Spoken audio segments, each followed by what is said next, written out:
أعوذ بالله من الشيطان الرجيم بسم الله الرحمن الرحيم الحمد لله الذي لا يبلغ مدحته القائلون ولا يحصي نعماءه العادون ولا يعدي حقه المجتهدون الذي ليس لصفته حد محدود ولا نعت موجود ولا وقت معدود ولا أجل ممدود فطر الخلائق بقدرته ونشر الرياح برحمته الصلاة والسلام على الرسول المسدد المصطفى الأمجد المحمود الأحمد سيدنا ومولانا ومولى الكونين جد الحسن والحسين عاني أبا القاسم محمد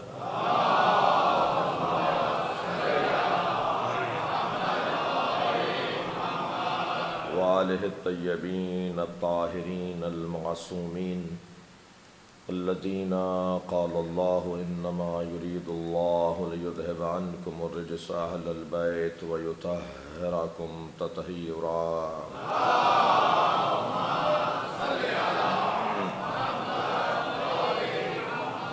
ولعنة الله على أعدائهم أجمعين من يوم عداوتهم إلى قيام يوم الدين أما بعد قال الحكيم في قرآن الكريم بسم الله الرحمن الرحيم والعصر إن الإنسان لفي خسر إلا الذين آمنوا وعملوا الصالحات وتواصوا بالحق وتواصوا بالصبر صلوات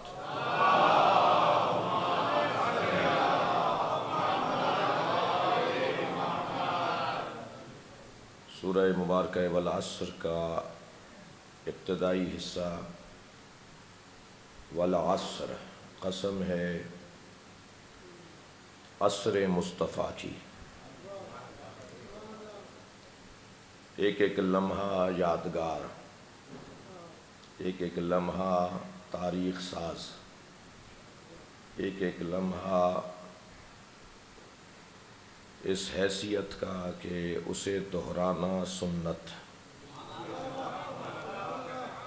حتیٰ اگر مسجد میں جاتے ہوئے سیدھا پیر مسجد کے اندر پہلے رکھا ہے تو اب قیامت تک مسلمان ایسا ہی کرے، اور مسجد سے نکلتے ہوئے باہر الٹا پیر رکھا ہے تو اب قیامت تک مسلمان یہی کرے۔ ایک ایک ادا اللہ کو جس کی عزیز ہو، جس کی ہر گفتار پر اللہ کی نظارت ہو، جس کے ہر کردار پر اللہ کی نظارت ہو، جو ریت اور کنکر بھی پھینکے تو کہے اللہ کہ میں نے پھینکے ہیں،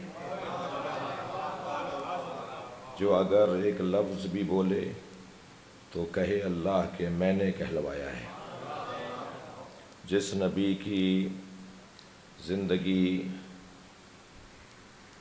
منظر الہی ہو، صلوات پڑھیں محمد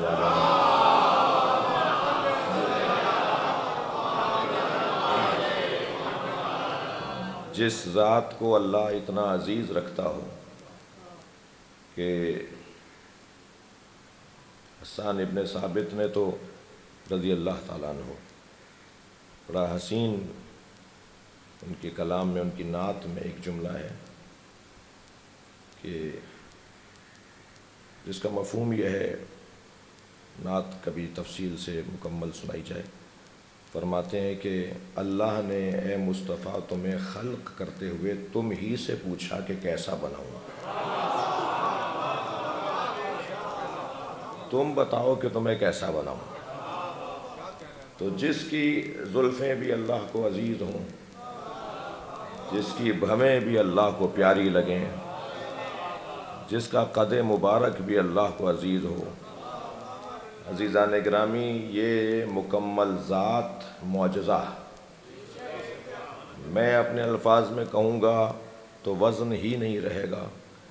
علی سے پوچھتے ہیں کہ نبی کیا ہیں؟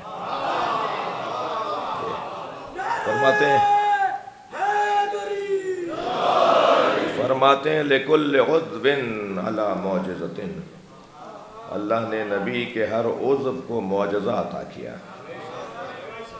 اور وہ کبھی بات ہوگی، لیکن اس وقت میں تمیدی بیان سے گزر رہا ہوں۔ سرکار کا قد مبارک، شمائل مصطفیٰ پہ بات علیحدہ ہو، اور شاید نہ ہو پائے اس دفعہ شمائل مصطفیٰ، کہ مولا علی فرماتے ہیں کہ جب مولا سے پوچھا کسی نے صف لنا نبینا یا امیر المومنین، یا علی ہمارے نبی بتائیں کہ کیسے تھے۔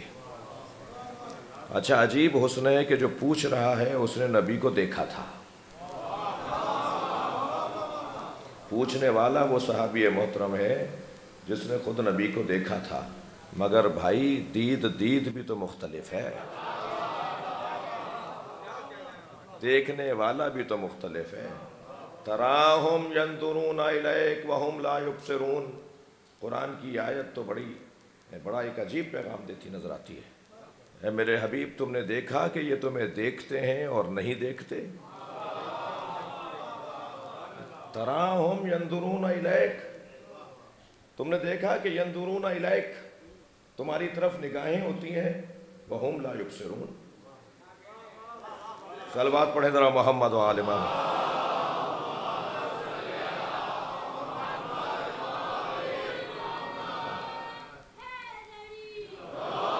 ہر نگاہ تو ایک جیسی نہیں ہے، دید کا اختلاف ہے۔ کتنی چیزیں ہیں جو ہمیں کچھ نظر آتی ہیں اور ہوتی کچھ اور ہیں، نظر کچھ اور آتی ہیں اور حقیقت میں کچھ اور ہوتی ہیں۔ تو کیا کیا جائے کہ ان آنکھوں سے دیکھا جائے جو دھوکہ نہ کھاتی ہوں، اور وہ آنکھیں جو دھوکہ نہیں کھاتی وہ عزیزان گرامی چشم سر نہیں ہے۔ چشم سر تو دھوکہ کھاتی ہے، کیا کریں کہ چشم دل کھل جائے، اور جب چشم دل کھل جائے گی تو یہ آنکھیں بند بھی ہوں گی تو دیکھ رہی ہوں گی، یہ سو بھی رہے ہوں گے تو دیکھ رہے ہوں گے۔ لہٰذا جس علی کے دروازے پر آپ بیٹھے ہوئے ہیں وہ مکمل علی عین اللہ ہے جی، وہ اگر سو بھی رہے ہوں تو اللہ کی آنکھیں۔ سرکار دو جہاں نماز پڑھا رہے ہیں، نماز کے درمیان تیسری صف میں دو صحابہ کرام میں تقدم و تاخر کا کوئی مسئلہ ہوا، نماز کے فوراً بعد سرکار نے انہی کو دیکھتے ہوئے رہنمائی فرمائی، تو انہیں اور وہاں موجود اصحاب کو یہ تعجب ہوا کہ سرکار نے یہ کیسے دیکھا کہ پیچھے کیا ہوا ہے۔ توجہ ہے برات کی؟ تو تعجب سے کسی نے جب پوچھا تو فرمایا ہم جیسے آگے دیکھتے ہیں ایسے ہی پیچھے بھی دیکھتے ہیں۔ صلوات پڑھیں محمد و آل محمد۔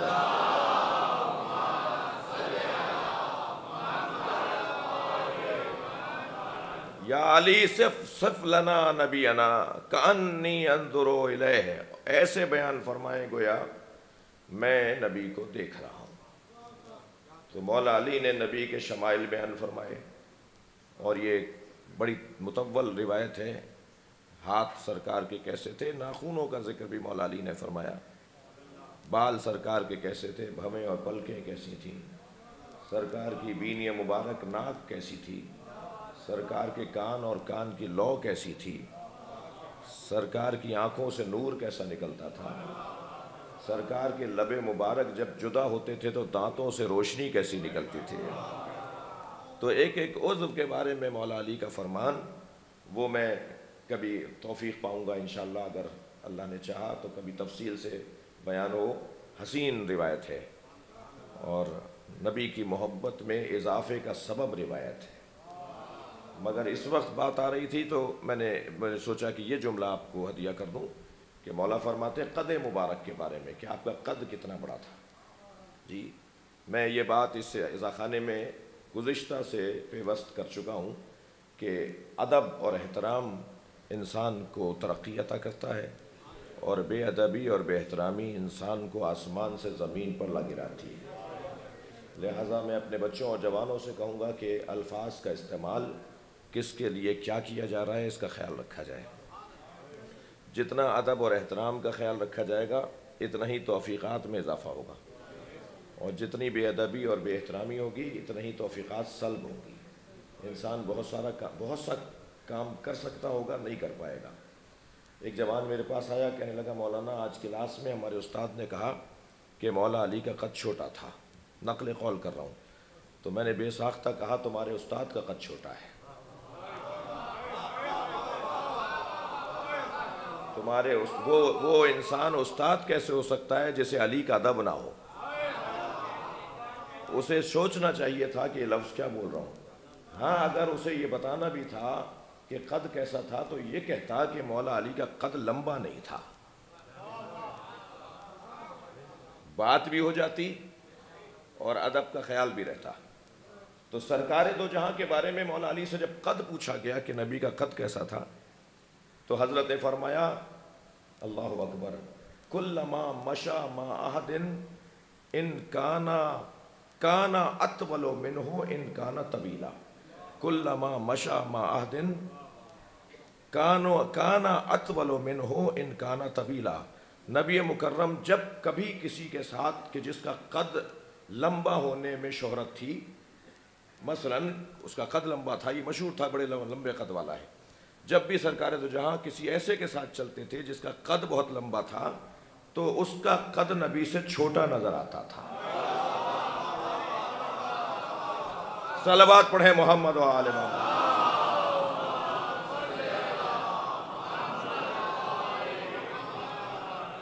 تو جس نبی کے ایک ایک عمل کو اور ایک ایک ادا کو اللہ یاد کر رہا ہو،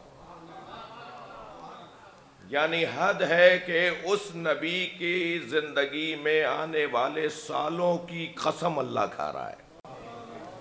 یہ والعصر کیا ہے؟ بیان ہو چکا کل کی مجلس میں کہ یہاں عصر سے مراد ظہر کے بعد کا جو وقت ہے وہ بھی ہے، مگر اس سے زیادہ شان والی تفسیر یہ ہے کہ عصر سے مراد عصر مصطفیٰ ہے۔ وہ 23 برس کا عصر مصطفیٰ نہیں، بلکہ ہم تو اس قابل ہی نہیں ہے کہ ہم نبی کو کسی زمانے میں محدود کر سکیں۔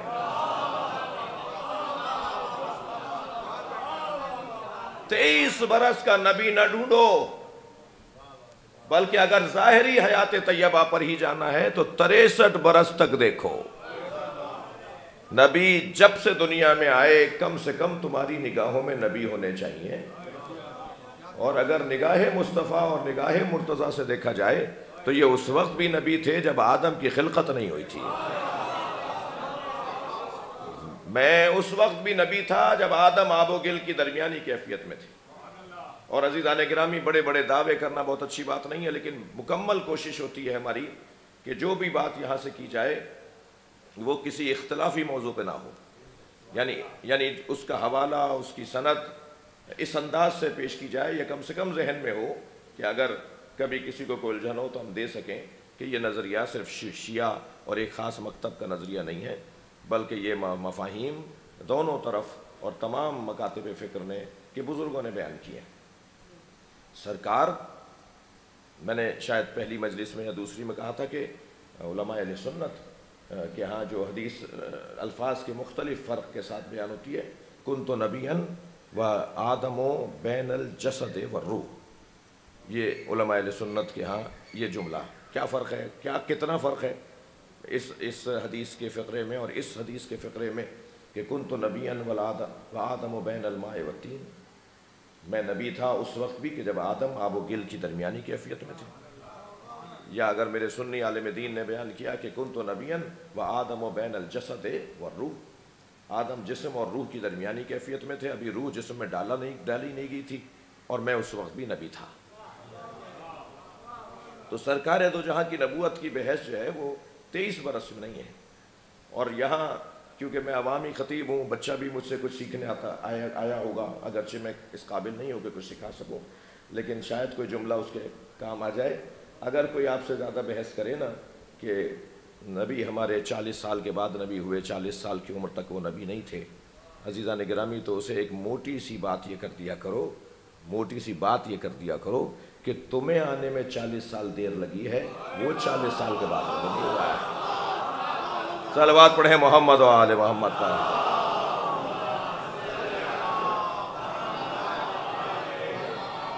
عزیزان گرامی، اتنا بڑا مجمع یہاں حاضر ہے یا نہیں؟ آپ پر برابر والا برابر والے کے ساتھ بیٹھا ہے، حاضر ہے یا نہیں؟ مگر کتنے ہی لوگ ہیں جو ایک دوسرے پہ ظاہر نہیں ہیں۔ حاضر ہونا اور ہے، ظاہر ہونا اور ہے۔ ہمارے نبی مکے میں حاضر تھے، ظاہر چند ہی لوگوں پر تھے۔ جب اعلان نبوت فرمایا ہے تو ظاہر ہو گئے۔ تو ظاہر ہونا ضروری نہیں ہے، ہاں بہتر ہے، فضیلت ہے، اولا ہے، افضل ہے، لیکن جن کے لیے ظاہر تھے وہ پہلے بھی نماز پڑھتے رہے جب اعلان نبوت نہیں ہوا تھا۔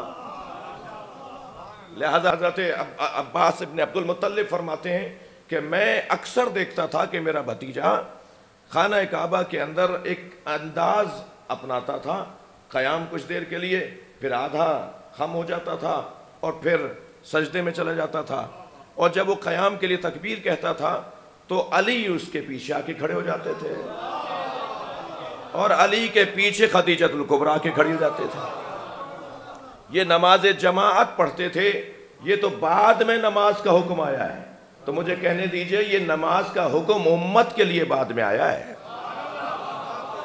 مگر جو وہاں سے پڑھ کر آئے وہ وہاں بھی نمازی تھے اور یہاں بھی نمازی تھے۔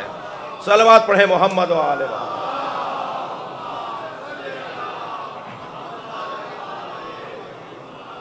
اللہ کو اپنے حبیب کی ایک ایک ادا، ایک ایک لمحہ، یہ عصر مصطفیٰ ہے جو قابل قسم پروردگار بن رہا ہے۔ کل کی مجلس کے بیان سے آج کا بیان یوں جڑے گا کہ حضرت ابراہیم، حضرت اسماعیل، حضرت یوسف علیہ السلام، حتیٰ تمام انبیاء کرام نے نبی کے زمانے کو بنایا ہے، جی تیاری کروائی ہے۔ ہر امتی کو، ہر امت کو اس کے نبی نے بتایا ہے کہ آخری زمانہ کیسا ہوگا۔ سرکار دو جہاں کے بارے میں بتایا، سرکار کے فضائل ہر نبی نے پڑھے، بلکہ بعض اوقات تو انبیاء کرام عظمت مصطفیٰ بیان کرتے ہوئے آنکھوں میں آنسو بھر کر یہ التجا کرتے تھے اللہ کی بارگاہ میں کہ یا اللہ ہمیں امت مصطفیٰ میں قرار دے۔ یہ کم عظمت نہیں ہے امت مصطفیٰ میں ہونے کے حوالے سے۔ حضرت آدم نبی کا ذکر کرتے رہے، حضرت نوح نے نبی مکرم کا ذکر کیا، اور یہ زمانہ وہ زمانہ ہے جو شروع ہونے سے پہلے یاد کیا جاتا رہا، اور یہ وہ زمانہ ہے جو ظاہری طور پر ختم ہو جانے کے بعد بھی آج تک یاد کیا جا رہا ہے اور قیامت تک یاد کیا جاتا رہے گا۔ تو اس زاویہ نگاہ سے اگر آپ دیکھیں تو عصر مصطفیٰ کا نہ آغاز ہمیں سمجھ میں آتا ہے، نہ عصر مصطفیٰ کا اختتام ہمیں سمجھ میں آتا ہے۔ یعنی تاریخ بشریت میں جو حاکم زمانہ ہے، جو حاکم یاد ہے، جو حاکم ذکر ہے، وہ سرکار کا ذکر ہے۔ وَرَفَعْنَا لَكَ ذِكْرَكَ، ہم نے آپ کے ذکر کو بلند کیا ہے۔ توجہ چاہوں گا عزیزو، کسی کا ذکر بلند نہیں ہو سکتا جب تک اس کا کردار بلند نہ ہو۔ تھک کر نہیں سنیں گے میری باتوں کو، مجھے اندازہ ہے کبھی کسی کا ذکر بلند نہیں ہو سکتا جب تک اس کا کردار بلند نہ ہو۔ اور کسی کا کردار، صاحبان دقت لوگ بیٹھے ہیں، سیاسی اور سماجی معاملات کو جاننے والے بیٹھے ہیں، کسی کا ذکر بلند نہیں ہو سکتا جب تک اس کا کردار بلند نہ ہو، اور کسی کا کردار بلند نہیں ہو سکتا جب تک کہ اس کی فکر بلند نہ ہو۔ فکر کردار کو بناتی ہے اور کردار ذکر کو بناتا ہے، اور اگر یہ طے ہو گیا کہ ذکر کردار کی بنیاد پر بنتا ہے اور کردار فکر کی بنیاد پر بنتی ہے تو دنیا کو کوششیں کرنے دیجئے، یہ ذکر مٹنے والا نہیں ہے۔ صلوات پڑھیں محمد و آل محمد۔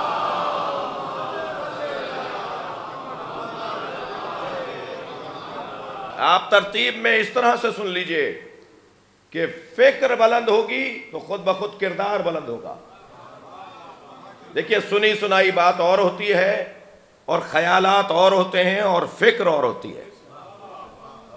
خبردار سنی ہوئی سنائی باتوں کو فکر نہیں کہا جاتا. بعض اوقات تو فکر سننے سے ملتی نہیں ہے.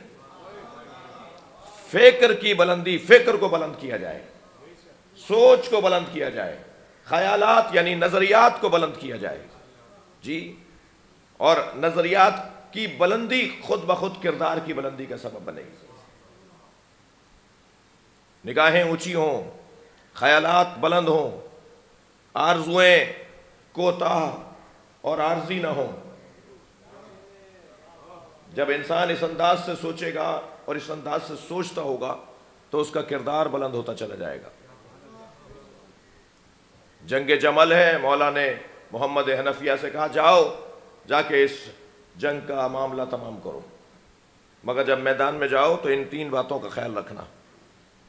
انظر الی اقصی القوم، اپنی نگاہوں کو آخری دستے پہ رکھنا. یہ جو آخری دستے پہ اپنی نگاہوں کو رکھنا، یہ پیغام ہے کہ سوچ بلند کر کے جاؤ. خبردار کوئی تمہارے سامنے آ جائے جو تمہارا دشمن ہو، مثلاً مقابلے میں ہے، تمہارا دشمن ہے، تو خبردار اسے دیکھ کر فوراً اپنی تلوار نہ نکال لینا، دیکھنا اس سے بڑا دشمن کون سا ہے. شجاعت علی بن ابی طالب کی خواص تھے، خاصے تھے. علی کی شجاعت کی کچھ خصوصیات تھیں جی. ہر آستین لوٹنے والا بہادر نہیں ہوتا، ہر تلوار چلانے والا بہادر نہیں ہوتا جی. ہر گھوسا مکہ لگانے والا بہادر نہیں ہوتا. بعض اوقات تو اس سے زیادہ بے وقوف کوئی نہیں ہوتا. یہ طے تو کرے کہ اسے پہلے کسے مارنا ہے. یہ الجھ جائے گا چھوٹے کاموں میں اور اصلی کام رہ جائے گا. مولا کی خصوصیات شجاعت میں ایک خصوصیت یہ تھی، جب کسی نے مولا سے پوچھا مولا جب آپ میدان میں اترتے ہیں تو آپ کس انداز سے دشمن کا مقابلہ کرتے ہیں، تو بڑا حسین جملہ ہے مولا علی کا. فرماتے ہیں میں سرداروں کو ڈھونڈتا ہوں، اس لیے کہ جو سرداروں کے کہنے پر آئے ہیں انہیں مارنے کا فائدہ کیا ہے. میں انہیں چند لوگوں کو مار دوں جن کی وجہ سے آئے ہوئے خود واپس چلے جائیں. تو سرداروں کو، بڑے لوگوں کو، صلوات پڑھے ذرا محمد وآل محمد.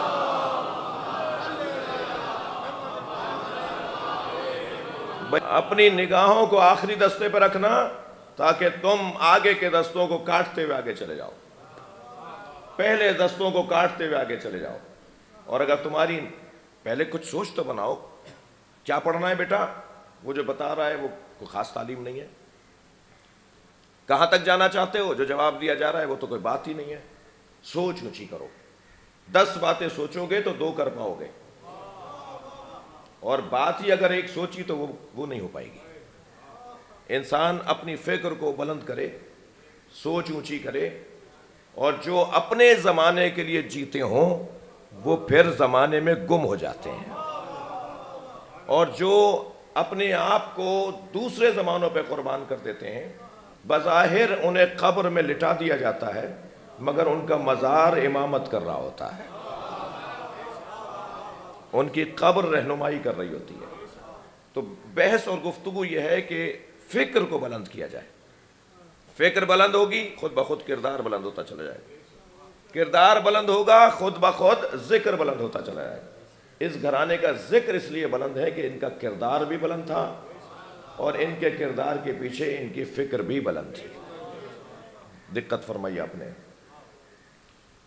اس زمانے کی حد ہمیں نہیں پتا، یعنی اب تک کی میری گفتگو میرے بچوں کے لیے یہ کہ ہمیں نہیں پتا کہ اس زمانے کا آغاز کہاں سے ہے اور اس زمانے کا اختتام کہاں سے. میں کیسے زمانے میں اور بالا تر بات کر دیتے ہیں، میں کیسے سرکار دو جہاں کو زمانے کی قید میں محدود کر دوں. دعا مانگو اللہ سے کہ اللہ تمہیں نجات دے. اور وہ مرحلہ بہرحال یہ قصص تاریخ چونکہ قرآن میں تو تفصیلات نہیں ہیں، تفصیلات تو ہمیں انبیاء کرام ائمہ اہل بیت سے کہیں تو روایات میں کچھ اختلافات بھی ہو سکتے ہیں. غرض یہ کہ حضرت یوسف کو جبریل امین نے نجات دی، یعنی باہر لے آئے، اور پھر وہ ایک قافلہ آیا، وہ آپ کی سنی ہوئی بات ہے، اور دیکھا جی اتنا حسین بچہ ہے اور اپنے ساتھ لے گئے. رستے میں بھی حضرت یوسف کی وجہ سے معجزے ہوتے رہے. قافلے میں جو بیمار ہوتا تھا اس کی دعا پڑھتے تھے وہ شفا پا جاتا تھا، اور اس طرح سے پہنچے ہیں مصر میں اور پھر بازار میں بیچ دیے گئے۔ عزیزو، یہ انسان بڑا خطرناک ہے، یہ بیچنے پہ آئے تو نبی بھی بیچ دیتا ہے، یہ چھوڑنے پر آئے تو پیسے کی خاطر نبی کو بھی چھوڑ دیتا ہے۔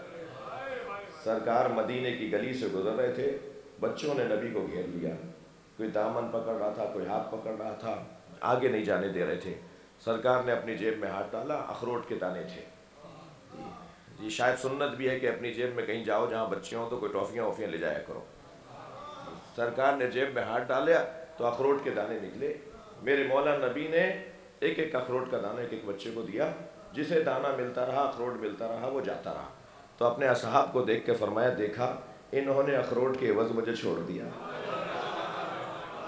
صلوات پڑھیں ذرا محمد و آل محمد۔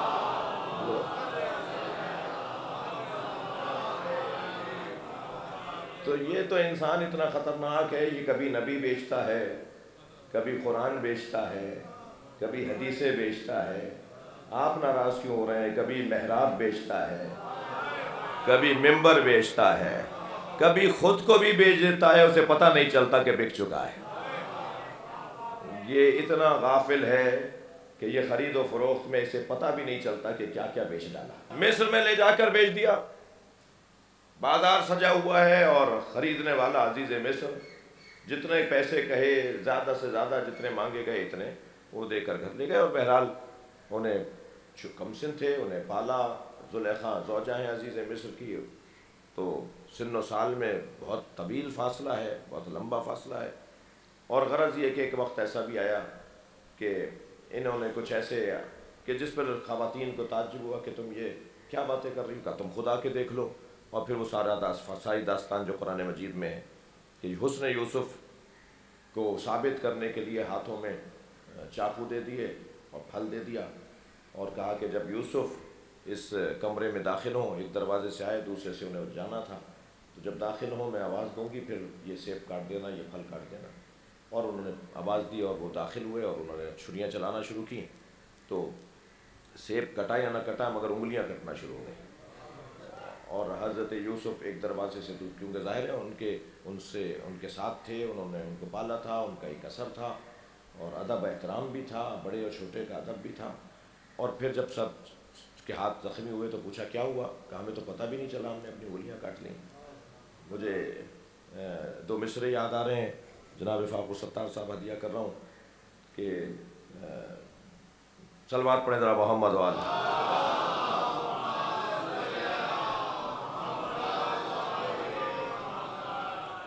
حسن یوسف پہ کٹیں مصر میں انگشت زناں، سر کٹاتے ہیں تیرے نام پہ مردان عرب۔ صلوات پڑھیں محمد و آل محمد پر۔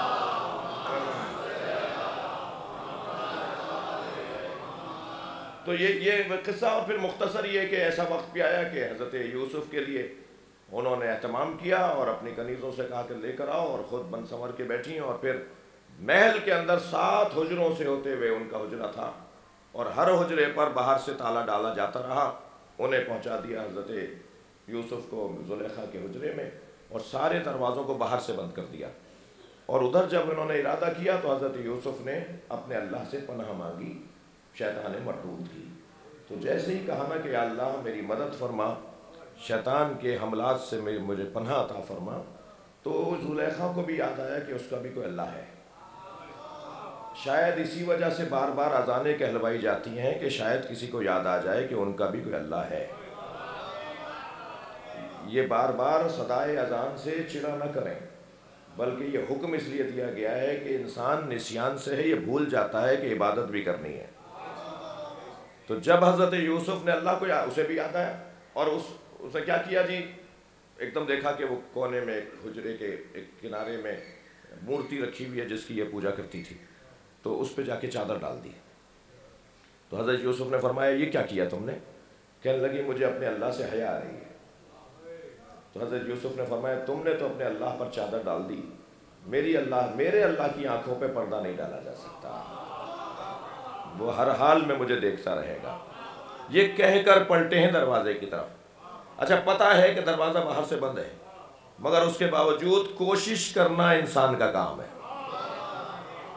گئے دروازے کی طرف، باہر سے دروازے کا تالا ٹوٹا، ایک دروازہ کھلا، تالا ٹوٹا، پھر آگے بڑھے، یہ پیچھے پیچھے دوڑ رہی ہیں، وہ آگے آگے جا رہے ہیں، پھر دوسرے دروازے کا تالا ٹوٹا، تیسرے کا ٹوٹا، اللہ مدد کر رہا ہے۔ 7 دروازے ہیں، خانہ کعبہ کے 7 چکر ہیں، صفا و مروہ میں 7 چکر ہیں، میری اور آپ کی زندگی میں 7 دن ہیں۔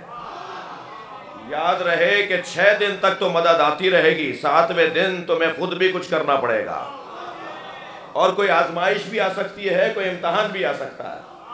7واں دروازہ نہیں کھلا، یہاں تک کہ زلیخا پہنچ گئی حضرت یوسف تک، اور ان پر جب ہاتھ رکھا اور وہ جانے کی کوشش کر رہے تھے تو قمیص پیچھے سے پھٹ گئی، اور اسی اثنا میں باہر سے آئی ہوئی کنیز نے دروازہ کھول دیا، اور وہ کنیز خود نہیں آئی تھی، عزیز مصر آئے تھے، کہا میرا حجرہ کھولو۔ شوہر سامنے کھڑا ہے، اور وہ جس نے حضرت یوسف کو پالا ہے وہ سامنے کھڑا ہے، کنیز تالا کھول کر کھڑی ہے، اور اس منظر کو دیکھ کر عزیز مصر نے کہا کہ یہ کیا ہے؟ زلیخا کو کچھ نہیں کہا۔ یہ بڑا عجیب انسان کی مزاج کا مسئلہ ہے کہ اپنی زوجہ کو تو کچھ نہیں کہا، حضرت یوسف سے کہا یوسف تم سے تو مجھے توقع نہیں تھی، تم یہ کیا کر رہے تھے؟ اب تہمت لگی ہے ایک معصوم پر۔ یاد رہے جسے اللہ معصوم اور نبی بنا کے بھیجتا ہے، اس کی آبرو کی حفاظت بھی وہی کرتا ہے، اس کے احترام کا خیال بھی وہی رکھتا ہے۔ اب یہ کیا بولیں کہ کیا ہوا؟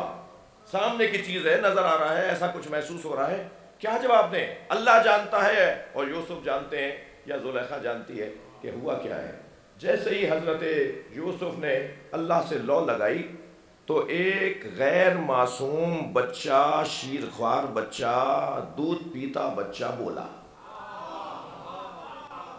بھائی تعجب نہ کرنا کہ حضرت عیسیٰ ماں کی گود میں بولے، تعجب نہ کرنا کہ امام حسین نبی کی گود میں بولے، تعجب کی کوئی بات نہیں ہے کہ علی نے نبی کی گود میں کہا قرآن سناؤں، تورات سناؤں، زبور سناؤں، یا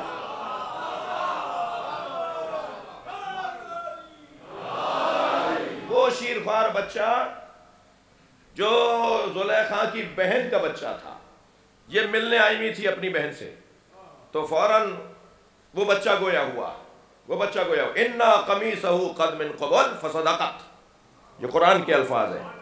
اگر قمیص آگے سے پھٹی ہوئی ہے تو یہ سچ کہہ رہی ہے۔ بچہ بھی دلیل سے بات کر رہا ہے۔ یہ انسان بڑا خطرناک ہے، کہہ دے گا یہ تو موجود نہیں تھا، گواہی کیسے دے گا؟ تو بچے نے یہ گواہی نہیں دی کہ میں نے دیکھا ہے، ایسا نہیں ہوا۔ بچے نے دلیل بات سے بات کی، قرینے سے بات کی۔ اگر قمیص آگے سے پھٹی ہوئی ہے تو یہ سچ کہہ رہی ہیں، اور اگر قمیص پیچھے سے پھٹی ہوئی ہے تو یوسف سچا ہے، یہ غلط کہہ رہی ہیں۔ اب ایسی کھلی دلیل، صلوات پڑھے ذرا محمد وآلہ،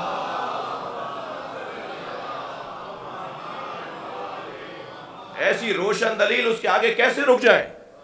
لیکن دین پہ دنیا بھاری، پتہ چل گیا یہ محاورہ کتنا غلط ہے۔ اس دین پہ دنیا بھاری کے محاورے نے یوسف کو زندان میں ڈلوا دیا۔ دین پہ دنیا بھاری نہیں ہے، دین ہر چیز پر بھاری ہے۔ دنیا کیا کہے گی اگر میں نے یوسف کو سزا نہیں دی تو میری بیوی کو سب کہیں گے کچھ نہ کچھ، تو میں تو بدنام ہو جاؤں گا۔ اتنے بڑے بادشاہ کی بیوی، اتنا بڑا بادشاہ، وزیر اعظم، تو دنیا کو دکھانے کے لیے حضرت یوسف کو زندان میں ڈال دیا، اور یوسف زندان میں پہنچ کے طویل سجدہ ادا کر رہے ہیں، قیدیوں سے مزاح فرما رہے ہیں، قیدیوں سے دل جوئی کر رہے ہیں۔ تو ایک قیدی نے آ کے کہا یہاں آ کے لوگ روتے ہیں، تم یہاں آ کے خوش نظر آ رہے ہو۔ حضرت یوسف سے کہا کہ یہاں تو آ کے لوگ روتے ہیں، تم زندان میں آ کر خوش نظر آ رہے ہو۔ جملہ سنیں کیوں بنایا تھا ہمارے بڑوں نے پاکستان، جملہ سنیں کیوں بنایا تھا پاکستان۔ پاکستان آزاد کروانے، ایک آزاد مملکت کا فلسفہ کیا تھا؟ دہرا رہا ہوں، میرے بڑے میری تائید کریں گے۔ حضرت یوسف سے کہا یہاں آ کے لوگ روتے ہیں، تم یہاں کے خوش نظر آ رہے ہو۔ فرمایا وہ جو محل تھا وہ زندان تھا، اور جو زندان ہے یہ آزادی ہے۔ جملہ محسوس کریں، وہ جو محل تھا وہ زندان تھا، اور یہ جو زندان ہے یہ آزادی ہے، جہاں میں اپنے عقیدے پر عمل نہ کر سکوں وہی تو زندان ہے۔ صلوات پڑھیں محمد و آل محمد۔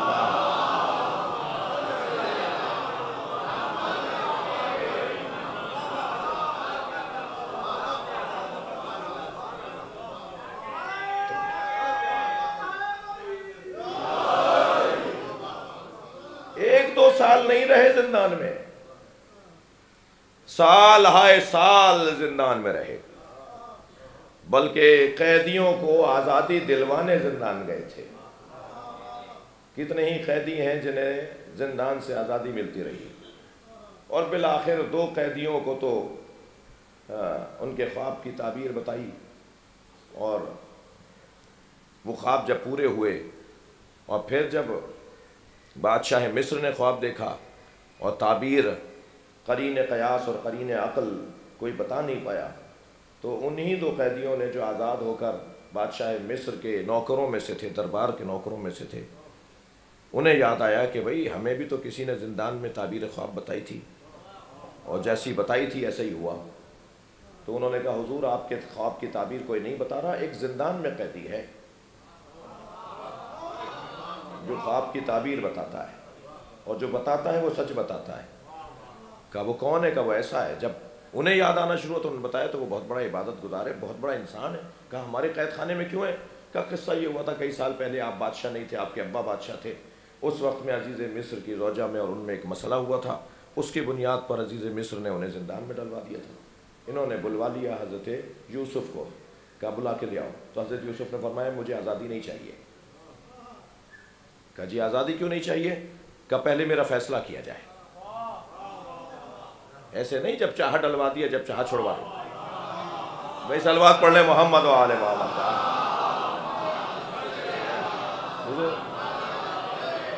میں نے مختصر کیا اور حضرت یوسف بہرحال آزاد ہو گئے، اور آزادی کے بعد حضرت یوسف کو عزیز مصر وہی درجہ جس پہ پھر اس کا انتقال ہوا، اور اس کا انتقال ہو گیا، اور پھر آخر زلیخا تنہا رہ گئیں، اور زلیخا کو لوگ لوٹ کے لے جاتے رہے، اور بہت کچھ اس کے ساتھ اسی کے نوکروں نے اس کو فریب زدہ کیا، اور بالآخر ایک ہی صبح شام ذکر، ایک ہی فکر، ایک ہی نظر، ایک ہی دید، اور وہ یوسف یوسف یوسف، اور یہاں تک کہ آنکھوں کا نور چلا گیا، ضعیفی داری ہو گئی، پہچاننے میں نہیں آتی۔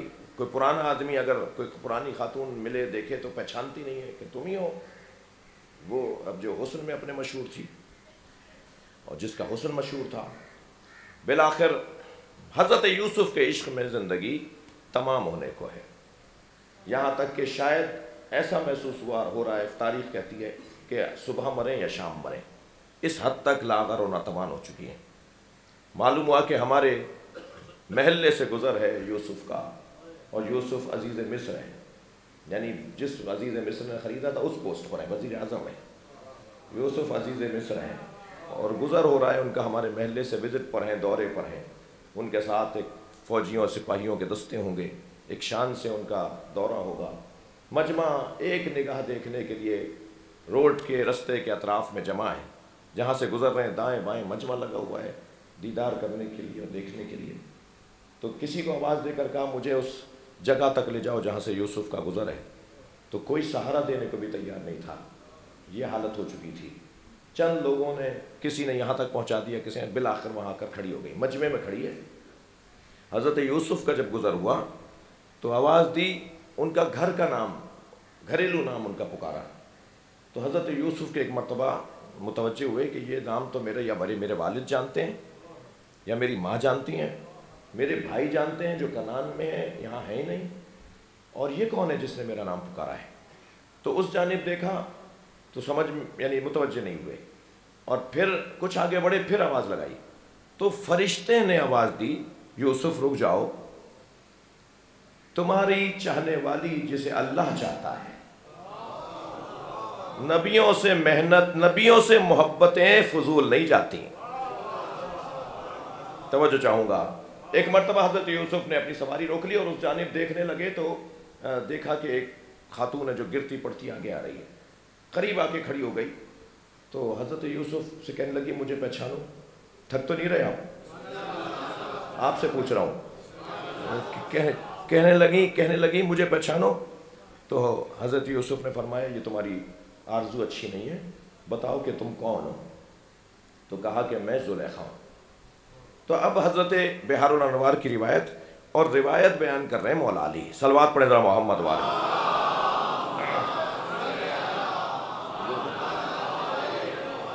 اور ایسے مولا کائنات اس منظر کو بیان کر رہے ہیں جیسے علی وہاں موجود تھے. عظمت اہل بیت کا باب بھی ہے.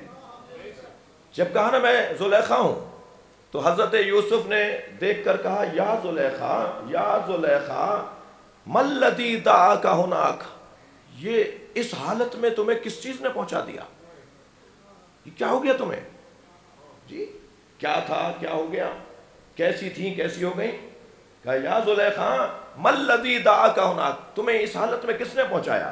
جیسے ہی یہ سوال میرا خطیبانہ لہجہ یہ کہہ سکتا ہے، ابھی سوال ختم نہیں ہوا تھا کہ تمہیں اس حال میں کس نے پہنچایا؟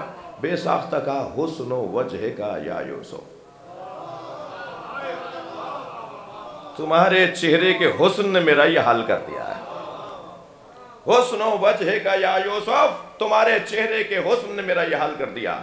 جیسے ہی انہوں نے یہ کہا، توجہ چاہوں گا، عصر مصطفیٰ بنایا ہے نبیوں نے. ہر نبی نے عصر مصطفیٰ کو یاد کیا ہے. میں اپنے مضمون پر دلیل لے کر آیا ہوں. جیسے ہی اس نے کہا نا کہ آپ کے چہرے نے اے یوسف میرا حال یہ بنا دیا، تو حضرت یوسف نے فرمایا فقال کیف لو رأیت نبیا یقال له محمد کان فی آخر الزمان، اگر تم نے آخری زمانے میں آنے والے نبی کو دیکھ لیا ہوتا جس کا نام محمد ہے تو پھر تمہارا کیا حال ہوتا؟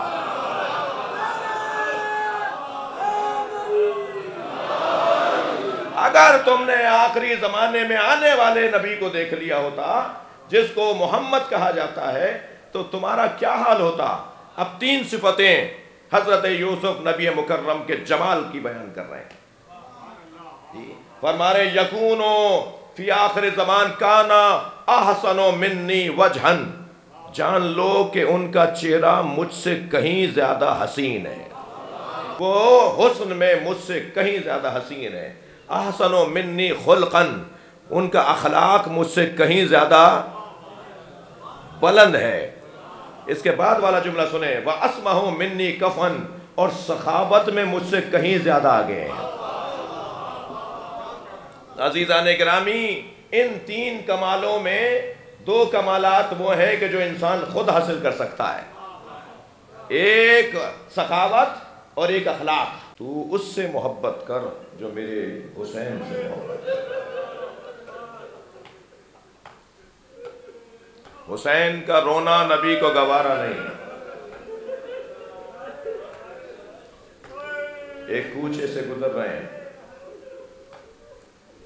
ایک گھر سے ایک بچے کے رونے کی آواز آئی. وہ آواز حسین سے بہت ملتی. دروازہ بجا دیا، خاتون دروازے پر آئی، کہا اسے خاموش کرواؤ، اس کا رونا میرے حسین سے مشابہ ہے، مجھے حسین یاد آ رہا ہے. گلی میں کچھ بچے کھیل رہے تھے، ایک بچے کو نبی نے گود میں اٹھایا، پیار کیا، پھر زمین پر اتار دیا. پوچھا اصحاب نے یا رسول اللہ یہ کون ہے، کس کا بچہ ہے؟ فرمایا مجھے اس سے غرض نہیں کہ یہ بچہ کس کا ہے، مجھے اس سے غرض ہے یہ میرے حسین سے پیار کرتا ہے. میرے اس حسین کو غور سے دیکھو، اگر یہ وطن چھوڑ کر جا رہا ہو اور اس کے ساتھ اس کے بچے بھی ہوں اور تم میں سے کوئی زندہ ہو تو میرے حسین کا ساتھ ضرور دینا. عزادارو، حسین مدینہ سے مکہ آ گئے اور مکے سے امام نے کئی مہینے کا قیام کے بعد کربلا کا رخ کیا. سن 61 ہجری کا محرم اور 2 تاریخ کو امام حسین کربلا میں وارد ہوئے۔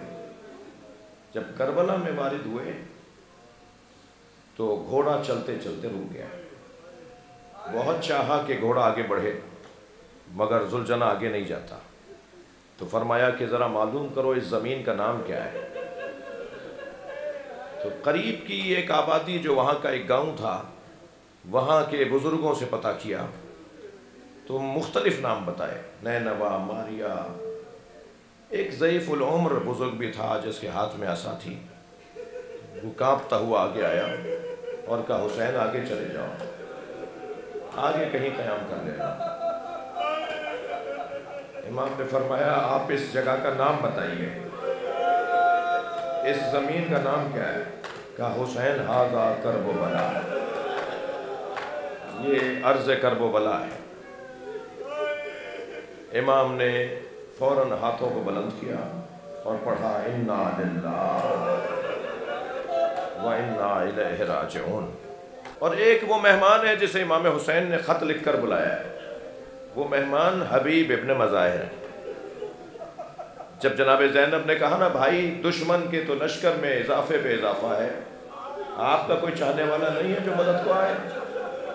تو فرمایا میں نے اپنے دوست حبیب ابن مظاہر صحابی رسول ہیں، میں نے انہیں خط لکھا ہے اور وہ بہت جلد پہنچنے والے ہوں گے۔ قاصد جب پہنچا نا عزادارو، تکلف نہیں کریں گے یہ بیان ہے، تو حبیب اپنی زوجہ کے ساتھ کھانا تناول کر رہے تھے۔ دروازہ بجا تو پوچھا من الباب، کون ہے؟ آواز دی انا برید الحسین۔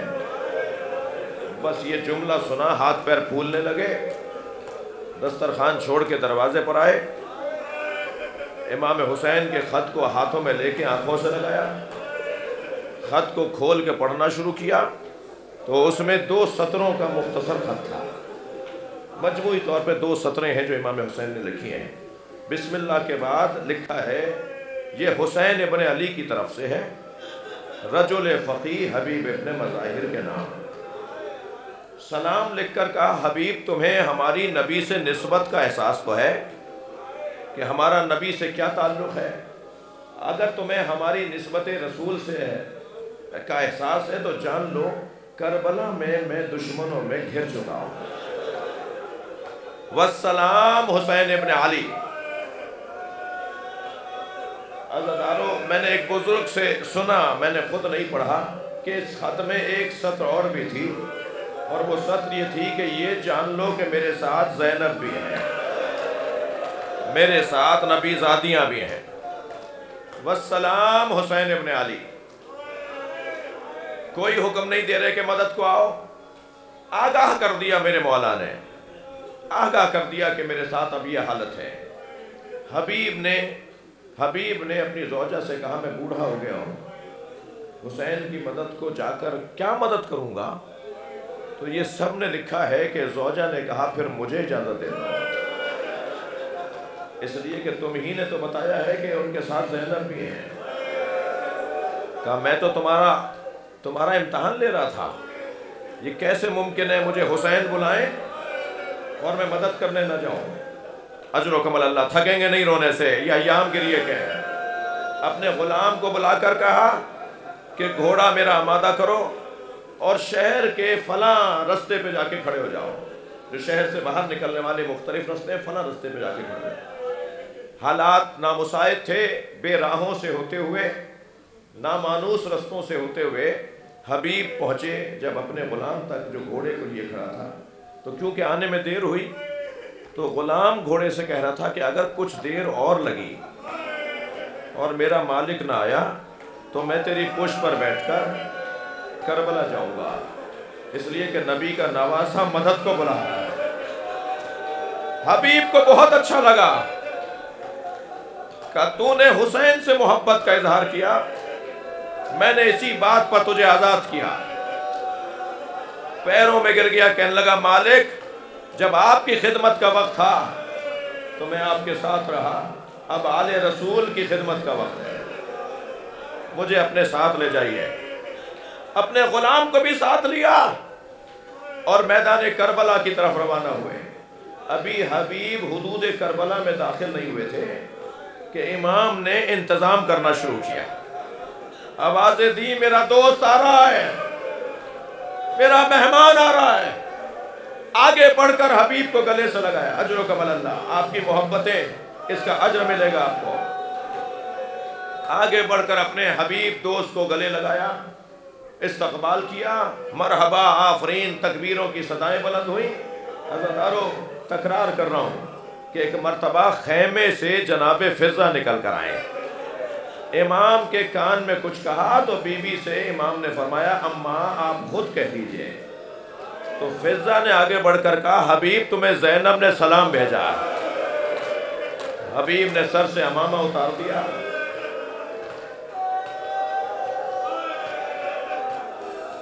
حبیب ابن مظاہر اجرکم اللہ, مجھے معاف کریں گے تاخیر ہو رہی ہے مگر ایک منزل اور آگے آ جائیے. حبیب ابن مظاہر نے امام حسین, حبیب کربلا میں اصحاب میں ایسے تھے جیسے اہل بیت میں حضرت عباس, جیسے اہل بیت میں عظمت حضرت عباس. ہر کام اہل بیت سے متعلق حضرت عباس سے کہیں گے. اصحاب سے متعلق جب امام کچھ فرمائیں گے تو حبیب کو بلا کے کہیں گے حبیب میرے اصحاب تک یہ کہہ دو, حبیب میرے اصحاب تک یہ پیغام پہنچا دو. حبیب کا درجہ بہت بلند ہے. جب حبیب کے جنازے پر امام پہنچے نا, میں نے مختصر کیا, جب حبیب نے شہادت پیش کر دی اور حبیب کے جنازے پر امام پہنچے تو امام کی آنکھوں میں آنسو تھے اور روتے ہوئے جملہ کہہ رہے تھے کہ یا اللہ میں گواہی دیتا ہوں یہ حافظ قرآن تھا, یہ قاری قرآن تھا, یہ ایک رات میں قرآن ختم کرنے والا قاری قرآن تھا, یہ قرآن پر عمل کرنے والا تھا. عزادارو بہت گریہ ہو گیا.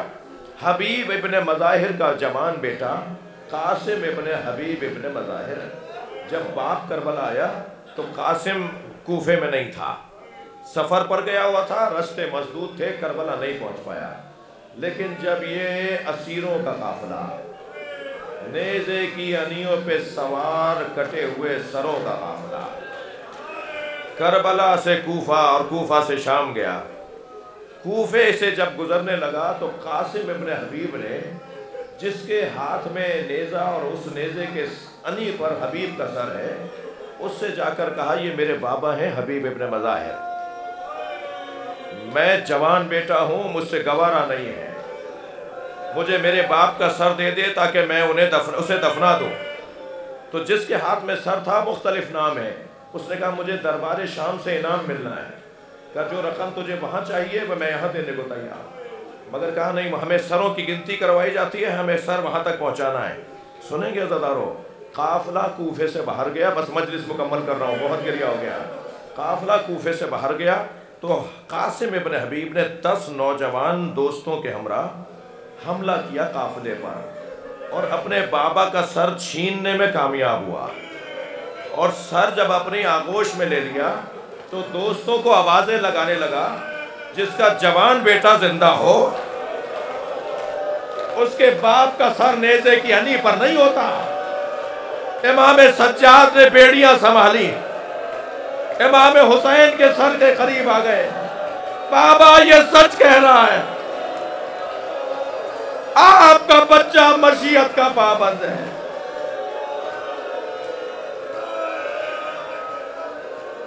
الا لعنت اللہ علی قدر فسيعلم الذين ظلموا أي منقلب ينقلبون